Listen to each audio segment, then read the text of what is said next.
क्या डेफिनेशन है वैक्सीन की?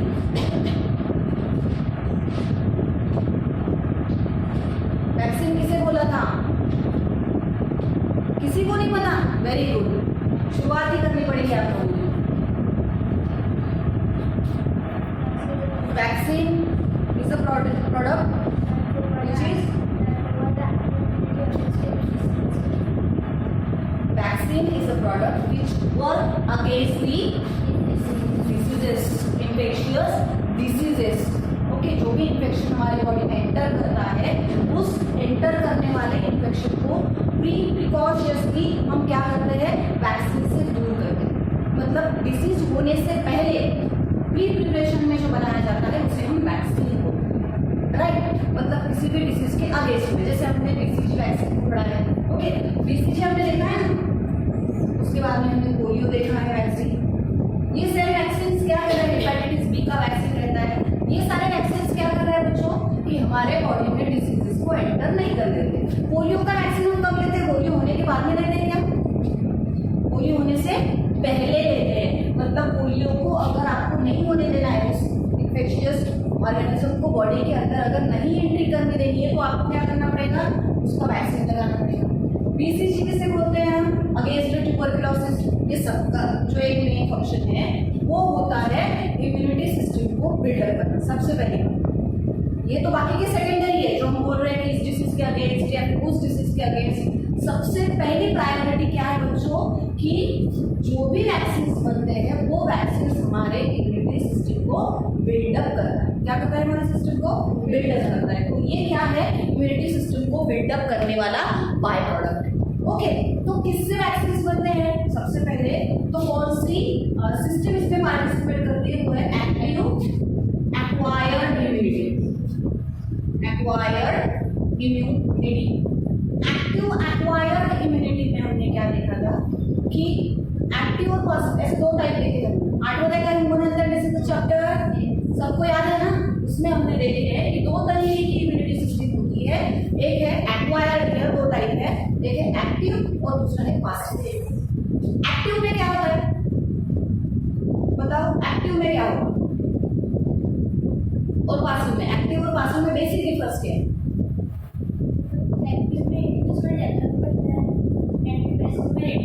Very good.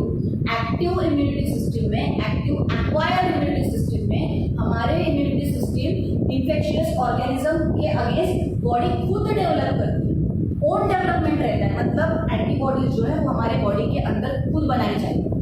लेकिन पासिव एक्वायर्ड इम्यूनिटी क्या करती है कि रेडीमेड एंटीबॉडीज बनाती है, बाहर से लेती है। फॉर एग्जाम्पल हमने वहां पे देखा था कि जो फीडिंग बेबी रहते हैं, फीडिंग बेबीज को डायरेक्टली एंटीबॉडीज मिलती है मदर के क्लोस्ट्रम में से। जो मदर का फर्स्ट डे का मिल्क रहता है उसे हम क्लोस्ट्रम बोलते हैं। तो उस क्लोस्ट्रम में से उसकी बॉडी में रेडीमेड एंटीबॉडीज शिफ्ट होती है, तो उसको तो आयता मिला ना, उसने बनाया क्या बॉडी में? नहीं। लेकिन एक्टिव में क्या होता है कि एक्टिव में जैसे हमारे बॉडी में रिस्पॉन्सेज आते हैं, जैसे हमारी लाइफ साइकिल आगे बढ़ती जाती है, उस एक्सपीरियंस के बेसिस पे हमारी इम्यूनिटी सिस्टम वर्क करना स्टार्ट करती है। That is a active acquired, मतलब खुद हमारे एंटीबॉडीज बॉडी के अंदर बनना स्टार्ट। क्लियर है सबको? तो ये हमारे बॉडी के अंदर बनेगी। अब वैक्सीन प्रिपरेशन के लिए बच्चों हमने देखा था कि वैक्सीन अगर प्रिपरेशन करना है तो ऑर्गेनिज्म को क्या करना पड़ता है? ग्रो करना पड़ता है। कहाँ पे ग्रो कराना पड़ता है? कल्चर मीडियम में। अगर पढ़ाई कर रहे हो आप लोग तो ये आपको पता होगा, अगर नहीं कर रहे हो तो आपको कुछ भी नहीं पता होगा, तो ये हमारा हो चुका है। ऑर्गेनिज्म को, सारी की सारी ऑर्गेनिज्म बेनिफिशियल है या फिर हार्मफुल है? ऐसा बोल सकते हैं क्या हम? सारी की सारी जो ऑर्गेनिज्म है वो बेनिफिशियल है या फिर हार्मफुल है, ऐसा हम बोल सकते हैं क्या? नहीं। कुछ ऑर्गेनिज्म हार्मफुल होती है, माइक्रो ऑर्गेनिज्म, और कुछ माइक्रो ऑर्गेनिज्म यूजफुल होती है। तो यहाँ पे जो ऑर्गेनिज्म फंक्शन करते हैं, यहाँ पे जो माइक्रो ऑर्गेनिज्म वर्कआउट करते हैं, वो कैसे होती है? These are the harmful micro organism. और उस हार्मफुल माइक्रो ऑर्गेनिज्म पे किसी एक कल्चर मीडिया पे आपको ग्रो कराना होता है। Then it start to release a toxin. Then it start to release a toxin. ये क्या कराएगा? टॉक्सिन को रिलीज कराएगा। टॉक्सिन को रिलीज करने के बाद में क्या होगा? इसका कन्वर्शन टॉक्सॉइड्स में होगा, जो लेस हार्मफुल होते हैं। लेस हार्मफुल होने के बाद में जो टॉक्साइड हो बच्चों एंटीजेन चेन में कन्वर्ट होगा, राइट ना, इसमें कन्वर्ट होगा, एंटी चेन में कन्वर्ट होगा। अब एंटीजन बना इतना सफिशिएंट है क्या? हमारे बॉडी में एंटीजन बना है सफिशिएंट है? हमारे बॉडी में बहुत सारे एंटीजन है ना? एंटीजन है या नहीं हमारे बॉडी में? कौन है एंटीजन? एंटीजन कौन है? दिस इज नॉट फेयर यार। इतना बड़ा चैप्टर था, वो इतने अच्छे से पढ़ाया, फिर भी तुम लोग पढ़ाई नहीं करते। अगर साथ ही आपका एंटीजन की डेफिनेशन नहीं पता है तो आपने क्या पढ़ाई की है अभी तक के? मुझे नहीं अच्छा लगता पहले क्लास में आपको ऐसे बातें सुनाना, लेकिन बच्चों पढ़ाई का वक्त है और अगर आप टाइम पास करोगे तो कोई मतलब नहीं। ठीक है, ओके, जो लेक्चर्स वीडियो लेक्चर्स में हुए वो नहीं समझ में आए होंगे, लेकिन मेरे ख्याल से लेक्चर तो मैंने लाइव लिया था, जूम पे था ना ये लेक्चर किया था जब इम्यूनिटी सिस्टम और एक्वायर्ड इम्यूनिटी सिस्टम मैंने पढ़ाई थी, तो उस टाइम तो मैंने एंटीजन ऐसे डायग्राम वगैरह नहीं निकाल के दिखाई थी मैंने, ये बैक्टीरिया है समथिंग और ये ड्रैकुला है, ऐसे डायग्राम निकाले थे उस टाइम, मैंने आपको बताए थे।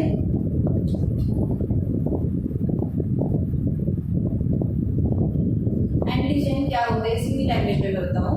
एंटीजन ऐसे सब्सटेंसेस होते हैं या फिर ऐसे मॉलिक्यूल्स होते हैं जो हमारे बॉडी में किसी भी इन्फेक्शन के अगेंस्ट बने हुए, मतलब कोई भी इन्फेक्शन हमारे बॉडी के अंदर अगर एंटर करेगा तो हमारे एंटीजन क्या हो जाएंगे?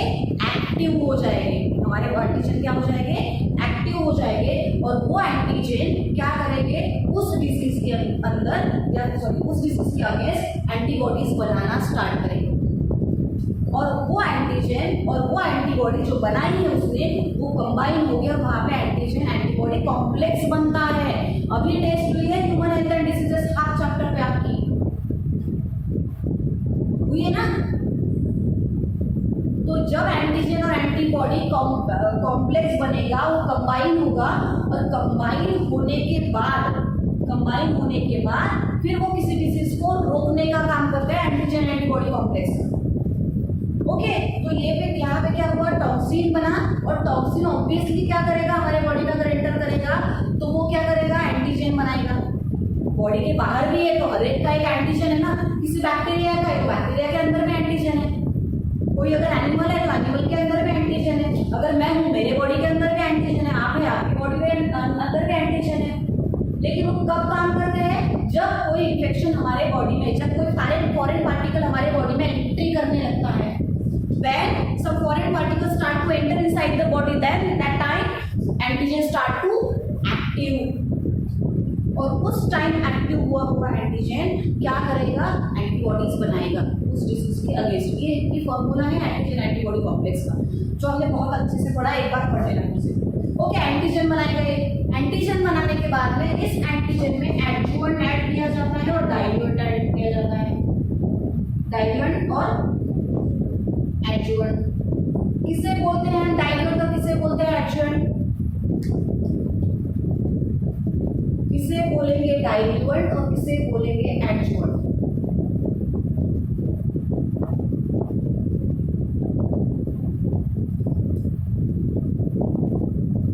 तुम्ही टेस्टचा अभ्यास खरंच केला? वर्षिका पढ़ाई की? तुम्ही विसरलात का? तुम्ही बोर्डला आहात म्हणून?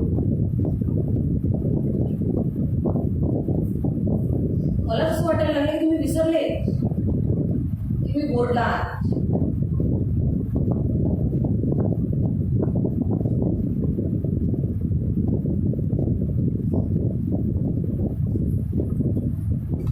आणि मी तुम्हाला प्रत्येक वेळेस सांगते, जेव्हा ही चॅप्टर होतो तो चॅप्टर जेव्हा अभ्यास करून साईडला ठेवून द्यायचा.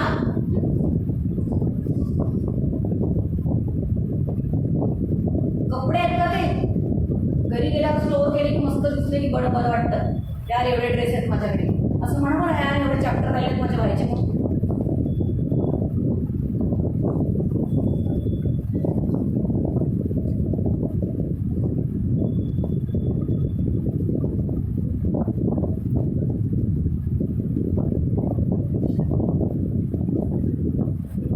Adjuvant is a substance which is आपके जो इम्यूनिटी सिस्टम रहती है उसे बिल्डअप करती है, उसे इन्हांस करती है. It is a substance to enhance the immunity system.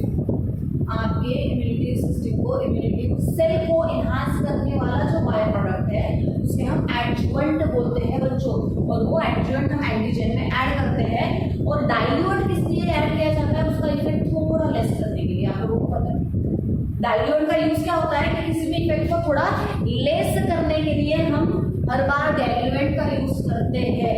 मैंने आपको बताया था अगर कोई ड्रिंक लेगा तो ड्रिंक पे पानी डालेगा, क्यों डालेगा, पानी क्या है, डाइल्यूट है, तो उसका जो इफेक्ट होता है उस इफेक्ट को लेस करने के लिए हम उसमें डाइल्यूट ऐड करते हैं। यहाँ पे भी ऐसा ही है, वैक्सीन प्रिपेयर करते टाइम टॉक्सॉइड उसमें होते हैं और उस टॉक्सॉइड का इफेक्ट अगर आपको लेस करना है तो आपको थोड़ा डाइल्यूट उसमें ऐड करना पड़ेगा, क्योंकि आपकी बॉडी में से डायरेक्टली वैक्सीन भी कोई बनती है तो डायरेक्टली ह्यूमन बीइंग में उस पर रिसर्च किया जाएगा क्या। हमने ट्रांसजेनिक एनिमल पढ़े हैं ना, ट्रांसजेनिक एनिमल हमने देखा है, माइस होती है, गोट होती है, शीप होती है, काऊ होती है, ये सारे ट्रांसजेनिक एनिमल। ट्रांसजेनिक एनिमल का मतलब क्या है कि जो भी जो मॉडिफाइड जीन है, मॉडिफाइड जीन आर ट्रांसमिटेड और inserted into a transgenic animal because they became sensitive towards that transgenic process. अगर मैंने इसके बॉडी में से, अभी तो आपको उस दिन पढ़ाया था शायद, मैंने क्या पढ़ाया था, बायोटेक्नोलॉजी में पढ़ाया था, एमपीसी पढ़ाया था शायद 2 दिन पहले। वो सेंसिटिव हो जाता है कि ये मेरा पार्ट था और ये मेरे पार्ट में से निकाला गया है। वेक्टर है ना, वेक्टर ऐड करते हैं ना, हम क्या पढ़ रहे हैं, अभी वेक्टर पढ़ रहे थे। ये वेक्टर था, प्लाज्मिड था ना, ये प्लाज्मिड था और हमने इसमें क्या ऐड किया था, क्या डाला था, क्या जोड़ा था इसमें, हाँ कौन है जोड़ लिया, कौन है ना, कौन है ये,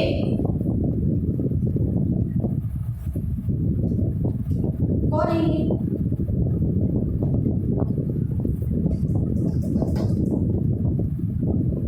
चलो जाए इसको कंबाइन क्या बोलेंगे, आरडीएनए, रिकॉम्बिनेंट डीएनए, क्योंकि ये होस्ट में से उठाया है हमने और ये वेक्टर है। वेक्टर मैंने समझा है कि ये गाड़ी है, इस गाड़ी में बैठ के इस होस्ट सेल को, होस्ट डीएनए को जाना है, कहाँ जाएगा ये, सॉरी ये डोनर है, डोनर डीएनए को होस्ट सेल में बैठ के, डोनर डीएनए को वेक्टर, वेक्टर एक गाड़ी है उसके अंदर बैठ के कहाँ जाना है, होस्ट बॉडी में जाना है, होस्ट बॉडी में जाना है। ये क्या करते हैं हम, ये वैक्सीन या फिर कोई भी मेडिसिन बनाते हैं। इकोलाई के अंदर देखा था हमने, इंसुलिन बनाया था, इस तरीके से बनाया था ना इंसुलिन। कितने लोगों को पता है इंसुलिन हमने ऐसे बनाया, अभी प्रीवियस लेक्चर में, बिफोर आई थिंक 2 या 3 days हो गए उसको बनाया था हमने, इंसुलिन बनाया था ना ऐसे। अब मुझे बताओ कि ट्रांसजेनिक एनिमल क्या करेगी, ट्रांसजेनिक एनिमल में अगर कोई जीन हम इंसर्ट करते हैं, नया वाला नया जीन अगर हम इंसर्ट करते हैं तो उसमें मॉडिफाइड जीन आया, मॉडिफाइड जीन अगर आया तो उससे जो न्यू जनरेशन बनेगी वो न्यू जनरेशन कैसी होगी, मॉडिफाइड, क्योंकि मॉडिफाइड जीन उसमें ट्रांसफर हुआ है ना, यस और नो। तो फिर उस मॉडिफाइड जनरेशन को यूज किया जाता है एक्सपेरिमेंट के लिए, क्योंकि वो जीन उनकी बॉडी के लिए सेंसिटिव होता है, क्योंकि उनकी बॉडी में पहले से वो डाला जाता है। उनकी बॉडी का है क्या, वो जो जीन उनकी बॉडी में इंसर्ट किया हुआ है वो उसकी बॉडी का है क्या, नहीं, वो दूसरे के बॉडी से उधार लिया हुआ है, दे भाई मुझे दे, मुझे काम है थोड़ा सा वापस कर दूंगा, लेकिन वो वापस नहीं करता ना है बच्चे, वो वापस नहीं करता, खुद के लिए रख लेता है, क्योंकि तो उसको मल्टीपल कॉपीज बनानी है उसकी, वो उसकी मल्टीपल कॉपीज बनाएगा और बेचेगा मार्केट में जाके। ये वापस करेगा क्या, नहीं, लेकिन वो क्या करता है कि नहीं मुझे देना है, मुझे मैं वापस दे दूंगा, ऐसे उधार लेता है खुद के बॉडी में और उसकी मल्टीपल कॉपीज, इंसुलिन का प्रोडक्शन देखा है हमने, बताता है। तो उसी तरीके से क्या होता है, यहाँ पे आपको वैक्सीन प्रिपरेशन करना होता है, और वैक्सीन किसी भी डिसीज के अगेंस्ट प्री प्रिकॉशन होता है, मतलब डिसीज होने से पहले खुद की इम्यूनिटी सिस्टम को इतना डेवलप करो कि वो आपके बॉडी को अफेक्ट ना कर पाए। ओके, इस इम्यूनिटी सिस्टम को एक टर्मिनोलॉजी दी है, melt in mouth, melt in mouth.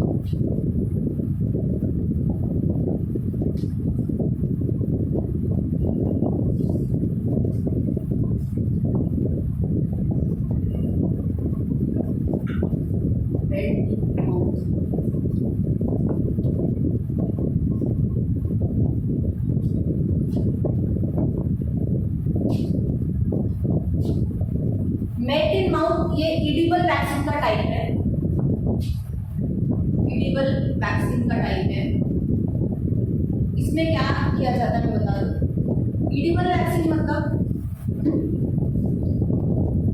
जो वैक्सीन आप ओरली ले सकते हो उससे सीधा सीधा इडिबल वैक्सीन बोला है, नाम थोड़ा सा बड़ा करके दिया है लेकिन इसमें कॉम्प्लिकेटेड। इडिबल वैक्सीन का सीधा सीधा मतलब होता है जो आप माउथ थ्रू ले सकते हो। मेल्ट इन माउथ का मतलब आप ठीक है पोलियो का तो ड्रॉप होता है, लेकिन ऐसे भी कुछ वैक्सीन होते हैं जो क्या किए जाते हैं, बनाए जाते हैं और कुछ मुंह पे डाले बराबर डिसॉल्व हो जाते हैं, वैसे भी वैक्सीन प्रेजेंट होते हैं। तो उन वैक्सीन को इन्होंने मेल्ट इन माउथ बोला। ओके, आप देखो मेल्ट इन माउथ में क्या बोला है कि कुछ एनिमल्स ऐसे होते हैं कि उनमें से इम्यूनोजेनिक प्रोटीन को एक्सट्रैक्ट किया जाता है। कौन से इम्यूनोजेनिक प्रोटीन? इम्यूनोजेनिक प्रोटीन को एक्सट्रैक्ट किया जाएगा। क्या किया जाएगा? एक्सट्रैक्ट किया जाता है और उन इम्यूनोजेनिक प्रोटीन को एक्सट्रैक्ट करके फिर किसी प्लांट्स और एनिमल बॉडी में इसमें से इसको एक्सट्रैक्ट किया जाएगा, निकाला जाएगा, आइसोलेट किया जाएगा, जिसकी भी बॉडी में ये बनता है। मैंने क्या बोला है, हमें नहीं पता किसमें किसके बॉडी में बन रहा है, हमें इतना पता है कि ये इम्यूनोजेनिक प्रोटीन है और किसी की बॉडी में प्रेजेंट है। वो बैक्टीरिया हो सकता है, वो प्लांट हो सकता है, या जो भी हो सकता है, ठीक है। वो उसको आइसोलेट किया, उसको कंस्ट्रक्ट किया जाएगा। कंस्ट्रक्ट मतलब उसको बनाया जाएगा। आइसोलेट करना सफिशिएंट है क्या? सिर्फ जीन निकाला नहीं, मैंने किसी के बॉडी में से जीन को निकालना सफिशिएंट है क्या? हमने तो रिकॉम्बिनेंट टेक्नोलॉजी में क्या पढ़ा है कि हम पहले निकालते हैं फिर उसे बनाते हैं, प्रोड्यूस करते हैं। तो यहाँ पे भी सेम सिचुएशन कि जो जीन इम्यूनोजेनिक प्रोटीन मतलब रिकवर कर रहा है खुद को, उस प्रोटीन को हमने निकालना है, आइसोलेट करना है और कंस्ट्रक्ट करना है, बनाना है, और देन इंट्रोड्यूस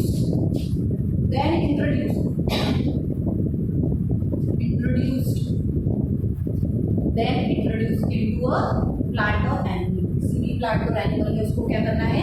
इंसर्ट करना है। और जो भी प्लांट्स एनिमल, जो भी एनिमल ह्यूमन की सॉरी अभी इनके बॉडी में हमने इंसर्ट कर दिया, अभी प्लांट और एनिमल की बॉडी में हमने इंसर्ट कर दिया जी। अब ये क्या हो गया? ये क्या हो? ये उस डिसीज के अगेंस्ट पार्टिसिपेट कर पाएगा या फिर उसे रोक पाएगा, अगेंस्ट वर्क करेंगे ना। ये प्लांट्स या फिर ये एनिमल किसी भी डिसीज के अगेंस्ट वर्क करेंगे या नहीं करेंगे? देखो कोई पैथोजन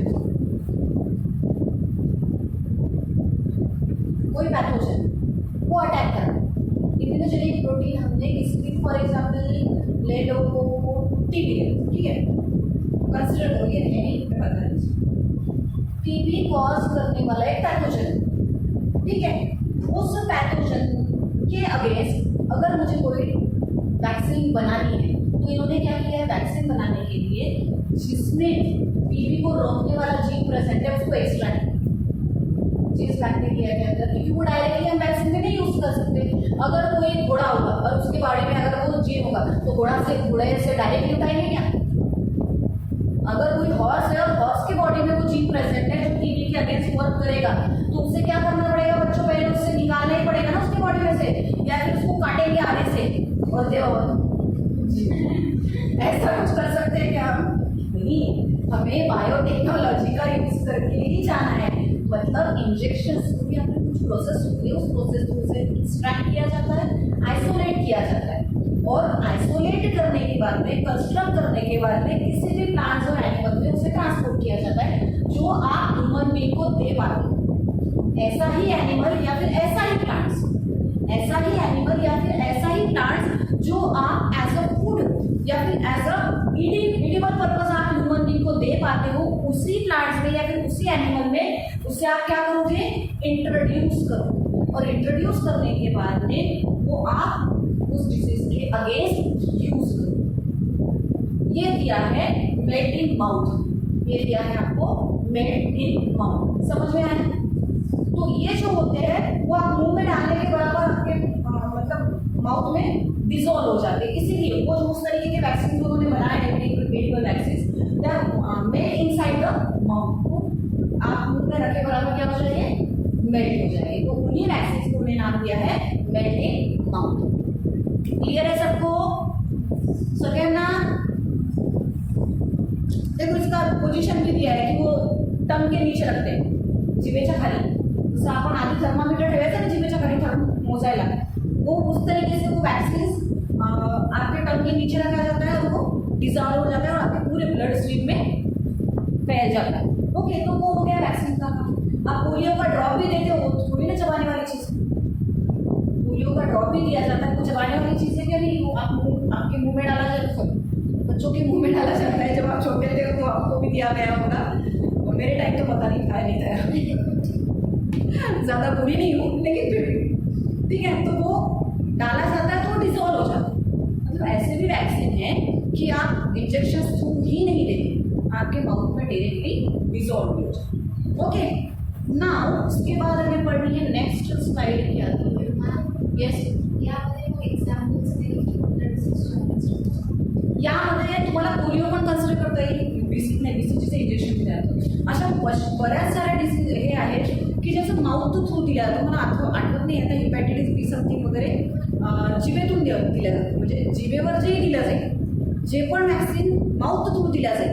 कारण की दोन प्रकारचे वॅक्सिन असतात, एक म्हणजे इंजेक्शन थ्रू दिलं जातं आणि एक माउथ थ्रू। त्याच्यामध्ये पोलिओ एक वॅक्सिन येतं, आय थिंक हिपॅटायटिस बी येतं, आणि पुन्हा एक काही विटॅमिन्स, जीवनसत्व म्हणून विटॅमिन्स म्हणून एक वॅक्सिन येते, जी ती पण दिली जाते 5 वर्षांच्या मुलांना, म्हणजे ते बिल्डअप करायसाठी। तर ते सगळे त्याच्यामध्येच इन्क्लूड होते। ओके, देन ॲग्रिकल्चर, चलो नेक्स्ट है एग्रीकल्चर। एग्रीकल्चर में क्या पढ़ना है हमें? Tissue culture technique. तो पता है आप लोगों को क्या होता है टिश्यू कल्चर में? टिश्यू कल्चर में क्या होगा, पढ़ा था मैंने शायद ये टिश्यू कल्चर वगैरह, बताया था शायद, मैं बताया नहीं बताया था। जेनेटिकली मॉडिफाइड ऑर्गेनिज्म प्रिपेयर की जाती है बायोटेक्नोलॉजी थ्रू। बीटी कॉटन की वैरायटी मैंने आपको बताई थी, याद है आपको? बेस रेजिस्टेंस, उसके बारे में बहुत सारे दिए, एनिमल्स, माइक्रो ऑर्गेनिज्म, जो क्या किया जाता है आपके ह्यूमन वेलफेयर के लिए कुछ वैक्सीन जैसे बनते हैं, या फिर कुछ डोजेज या फिर कुछ डिसीज रेजिस्टेंस वैरायटी जो बनती है वो किसी भी प्रकार के बायोटेक्नोलॉजी की प्रोसेस से बनी जाती है। फॉर एग्जाम्पल बीटी कॉटन का एग्जाम्पल मैंने आप लोगों को उस टाइम बताया। कब पढ़ा था हमने BT cotton? Microbes in human culture, याद है आप लोगों को? भूल गए? पता है? बीटी कॉटन बैसिलस थ्यूरोजेनेसिस, क्या किया जाता है? कॉटन में होने वाला जो डिसीज था उस डिसीज के अगेंस्ट हमने उस टाइम बीटी कॉटन वैरायटी को इन्वेंट किया गया था, और वो with the help of biotechnology ही बनाया गया था। तो क्या किया था, उसके जो ड्राई स्पोर्स थे ना वो वाटर में डिजोल्व किए थे और उसे स्प्रेड किया था, याद है? ड्राई स्पोर्स, बैसिलस थ्यूरोजेनेसिस नाम का जो माइक्रो ऑर्गेनिज्म है, उसके ड्राई स्पोर पानी में डिजोल्व करके प्रांजल कहाँ डाला गया था उन्हें? जिन प्लांट्स में, जिन कॉटन प्लांट में क्या हुआ था? डिसीज कॉज हुआ था। तो शुरुआत में ये किया गया, तो उस टाइम तो पता नहीं था कि क्या करना है। फिर उसके बाद में क्या हुआ, ऐसे इंजेक्शंस बनाए गए with the help of biotechnology कि डायरेक्टली इंजेक्शन पकड़ो और उस प्लांट में दे दो। और उससे भी ज़्यादा मॉडिफिकेशन कब आया कि डायरेक्टली डिसीज की वैरायटी फॉर्मेशन हुई। डिसीज की वैरायटी मतलब क्या कि अब मार्केट में बीटी कॉटन नाम की वैरायटी अवेलेबल है, पता है लोगों को? मार्केट में बीटी कॉटन नाम की वैरायटी। अब देखो उस टाइम जब डिसीज कॉज हुआ था तो उसको इंजेक्शन दिया था, उससे पहले डिसीज कॉज हुआ था तो उस पर स्पोर डाले थे। अब इतना मॉडिफिकेशन हो गया कि वो जो सीड बनता है वही डिसीज पिए, जो सीड बना है वही डिसीज पिए। मतलब प्लांट बड़े होने के टाइम ही नहीं देना है, वेट ही नहीं करना, उससे पहले ही हमने उसे क्या करना है? डिसीज रेजिस्टेंट बनाना है, तो अब वो डिसीज उस पर आएगा। तो ये कैसे हुआ? With the help of biotechnology. अलग अलग माइक्रो ऑर्गेनिज्म से हम विटामिन बनाते हैं, एंटीबायोटिक बनाते हैं, अलग अलग एंजाइम्स बनाते हैं, या फिर अदर बाय प्रोडक्ट बनते हैं। तो ये सारे होते हैं with the help of tissue culture, sorry with the help of biotechnology. उसमें एक बहुत इंपॉर्टेंट प्रोसेस दी है आपको, टिश्यू कल्चर सगळं थेरॉटिकल आहे, सगळं काय सांगायचं म्हणून स्लाइड राहिले की फटाफट फटाफट 2 मिनट एक्सप्लेन, कुछ भी नहीं इसमें देना है। देखिए टिश्यू कल्चर में क्या किया था आपने, टिश्यू कल्चर में बहुत ज़्यादा अमाउंट में टिश्यू कल्चर इस टेक्निक का यूज़ किया जाता है। क्यों किया जाता होगा, लार्ज स्केल में किया जाता है, क्या रीजन है इसके पीछे, टिश्यू कल्चर टेक्निक का बहुत ज़्यादा यूज किया जाता है। क्यों, क्या होता है टिश्यू कल्चर में बताओ,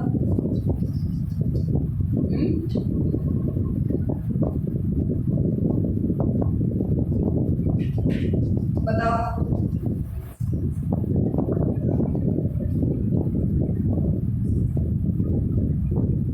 अभिलाषा, वंशिका बताओ, चलो चलो। बाळांनो, आपण जेव्हा स्टडी केलं होतं तेव्हा काय पाहिलं होतं की टिश्यू कल्चरमध्ये tissue is the important word. मतलब अगर एक कोई लीफ है,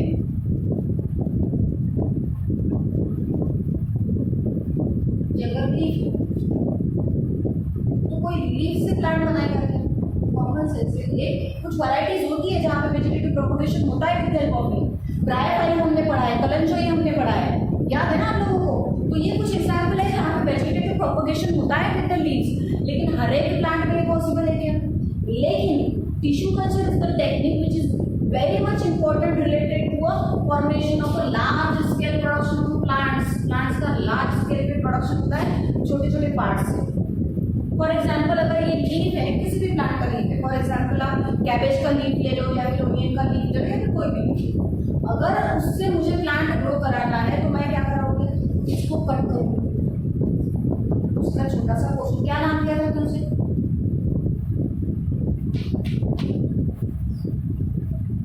काही आठवत नाही तुम्हाला, मला तर एवढा प्रश्न पडलाय की कायच करायचं तुमचं।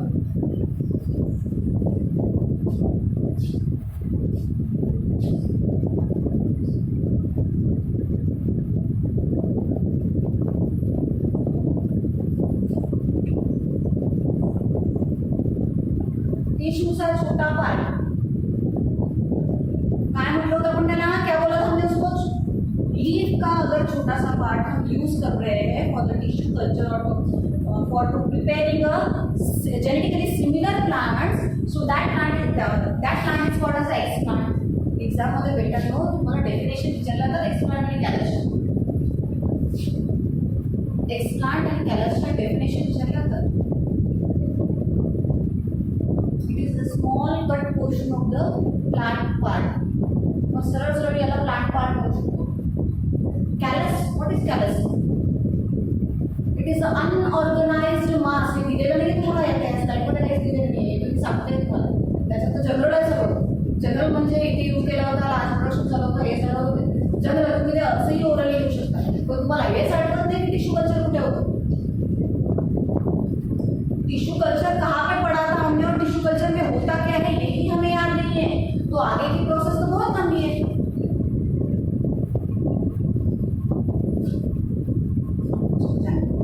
कैलस को क्या बोला हमने, अनऑर्गनाइज्ड मास। ध्यान में रखना, एग्जाम में पूछो डेफिनेशन है व्हाट इज कैलस।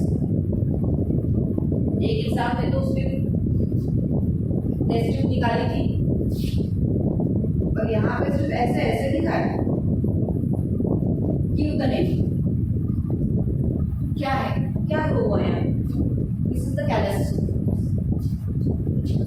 अब पढ़ने को जाओ तो वर्ड छोटा सा है, लेकिन जब पूरी एग्जाम देनी होगी ना पूरा बुक याद रखना होता है, तो उस टाइम का कैलस आएगा आपको याद रखना।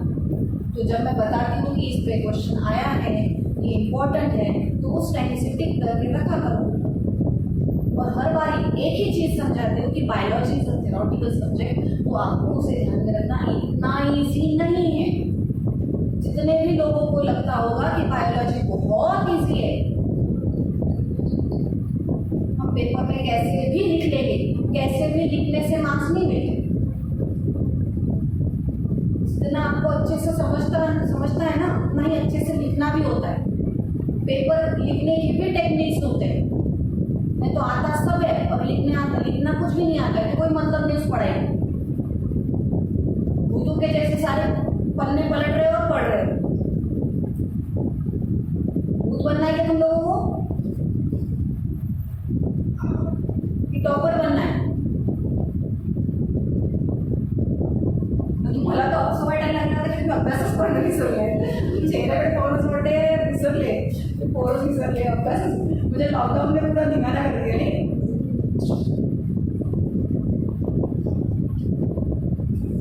चलो ये चीज मैंने उस टाइम पे बोली थी कि बेटा इसमें इस डेफिनेशन पे क्वेश्चन आया हुआ है, capacity is unorganised mass of cell. Okay, then ये डेवलप होके फिर इसका कन्वर्जन ऑर्गन में होता है। तो टिश्यू कल्चर टेक्निक में क्या किया जाता है, किसी भी पोर्शन का स्ट्रेन का रहे, रूट का रहे, लीफ का रहे, उसका पोर्शन तोड़ के एक टेस्ट ट्यूब में डाला जाता है और इस टेस्ट ट्यूब में क्या होता है, कल्चर मीडियम होता है। कल्चर मीडियम होता है। ये कल्चर मीडियम मतलब क्या है, जो हम खाना देते हैं बच्चों को, जैसे हमारा खाना होता है, फूड होता है, वैसे ही प्लांट का भी न्यूट्रिशन होता है। तो प्लांट को ऐसा न्यूट्रिशन इस टेस्ट ट्यूब में दिया जाता है, उसको बोला जाता है कल्चर मीडियम। तो उसके अंदर इस प्लांट को ग्रो कराया जाएगा। ग्रो करने के बाद में कैलस पहले छोटा सा एक्सप्लांट ही रहेगा, छोटा सा जो टुकड़ा हमने तोड़ा है यही पे प्रेजेंट है, ये एक्सप्लांट।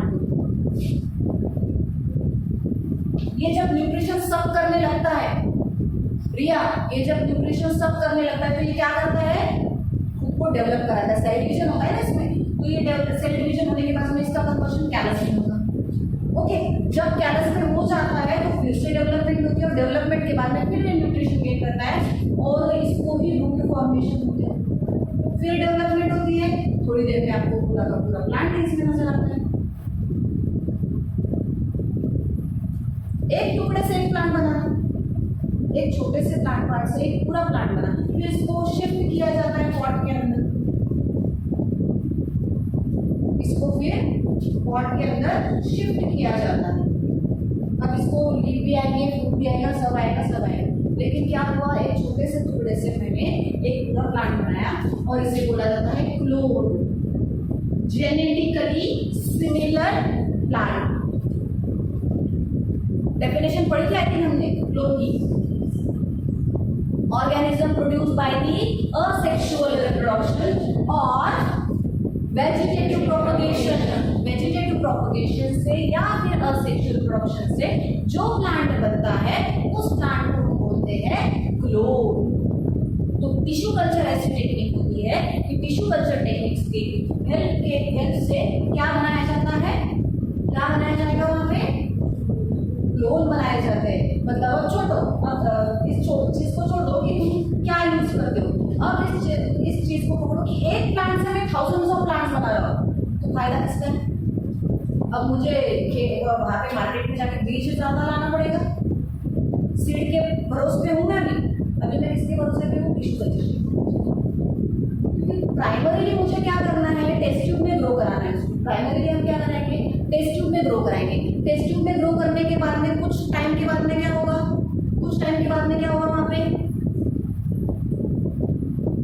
प्लांट प्रॉपरली ग्रो हो जाएगा क्योंकि उसको एक पर्टिकुलर टाइम लगेगा ना। किसी भी जर्मिनेशन को सीड से जर्मिनेट होने के लिए टाइम लगता है। तो हर एक आपने सेल डिवीजन पढ़ा है, आपको G0 क्या है, G1 क्या है, S क्या है, पता है ना सब लोगों को। G1, G0, S, G2 क्या है?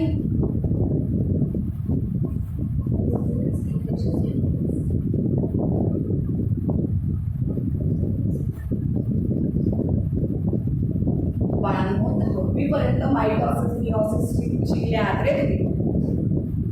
10th तक वही चीजें पढ़े हो तुम लोग, माइटोसिस मियोसिस। मैंने लास्ट टाइम आपको शायद चैप्टर नहीं पढ़ाया क्योंकि मुझे पता था कि 10th तक ये चैप्टर हो चुका है बच्चों का, तो क्यों नहीं सच्ची में बता दो G0 क्या होता है, G1 क्या है। किती लोकांना नीट द्यायची आहे?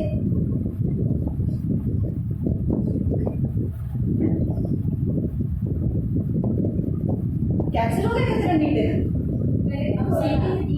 अच्छा सीटी दे रहे हो, कोई भी नीट नहीं दे रहा है। तो मेरा तो बच गया फिर पढ़ाने का। मेरा तो फायदा है, मतलब तुम लोगों ने एम ही चेंज कर दिया अपने लिए, सिर्फ सीटी देनी है।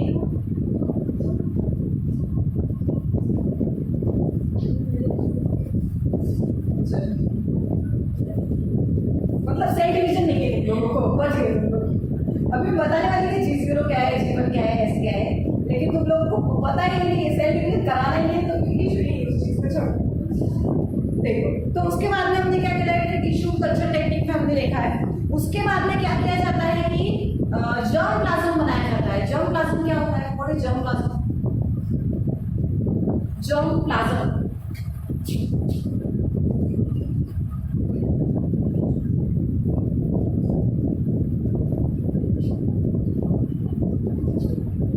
collection of all types of or different varieties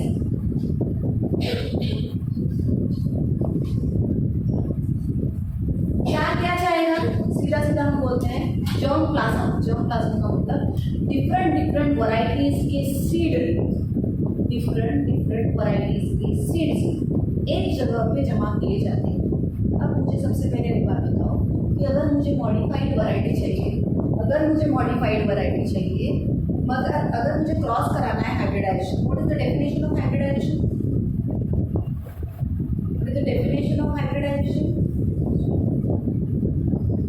ऐसे मार खाओगे तुम लोग, छोटी छोटी चीजें याद नहीं तुम लोगों को।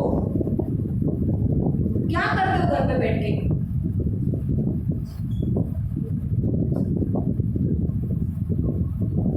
अनघा, हाइब्रिडाइजेशन मुझे ऐसा लगता है कि मुझे मतलब मेरा पढ़ाना केस पे है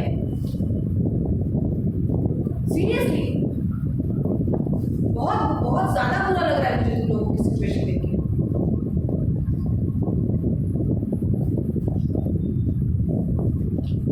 क्यों ऐसा कर रहे हो? मतलब क्यों सीरियसनेस नहीं है? हाइब्रिडाइजेशन की डेफिनेशन भी पता बच्चों को इतना है बायो में पढ़ने के लिए। मैंने सादा एक बेसिक क्वेश्चन पूछा है तुम लोगों से, ढूंढो पूरे बुक में, ढूंढो कहाँ है हाइब्रिडाइजेशन।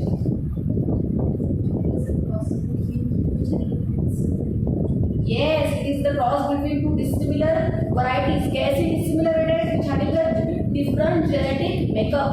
ऐसे दो varieties जिनका different genetic makeup है। अगर मुझे hybridization करना है और मैंने एक hibiscus का प्लांट लिया और मैंने एक catharanthus का प्लांट लिया, तो is it possible there is a hybridization is occur? Yes or no?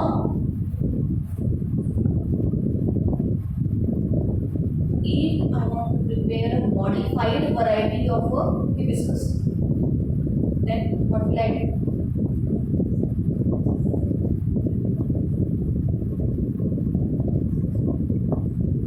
अगर मुझे हिबिस्कस की मॉडिफाइड वैरायटी चाहिए बच्चों तो मैं क्या करूँगी? कितनी वैरायटीज होती है, मॉडिफिकेशंस है वैरायटीज में हिबिस्कस के, है क्या? अच्छा, साधे प्लांट पाहिले म्हणजे का रेड, ग्रीन, व्हाईट असे असतात ना हिबिस्कस मध्ये? आहेत ना व्हरायटीज? रेड कलर का है, ग्रीन असतो, येलो कलर का है, व्हाइट कलर का है, पिंक कलर का है हिबिस्कस के प्लांट्स। ये क्या हुआ? उनका जर्म प्लाज्म। अगर मैं बोलूँ जर्म प्लाज्म, मैं तो वहाँ पे लिख दिया डिफरेंट वैरायटीज। अब ये सबसे पहला क्वेश्चन आना चाहिए कि डिफरेंट वैरायटीज किसकी? उसमें क्या हम हिबिस्कस भी ऐड करेंगे, उसमें क्या हम कैथारंथस भी ऐड करेंगे, उसमें क्या हम थिवेशिया भी ऐड करेंगे, उसमें क्या हम एसाडिक्टा ऐड करेंगे, उसमें क्या हम सिट्रस ऐड करेंगे? मतलब सारे के सारे कलेक्शन एक जगह पे किए और उसमें से जो अच्छा लगा उसका क्रॉस किया। मतलब हर्ब का क्रॉस श्रब के साथ, श्रब का क्रॉस ट्री के सीड के साथ में चलेगा क्या? कौन सी वैरायटी फॉर्मेशन होगी वहां पे? कौन सी वैरायटी फॉर्मेशन होगी? टाइम कितना हो बताओ, कौन सी वैरायटी फॉर्मेशन होगी अगर मैंने ऐसा किया? जो हमने देखा है डोंकी और हॉर्स का क्रॉस करके म्यूलेस मिली है, ओके, तो वो कुछ फायदा है उसके?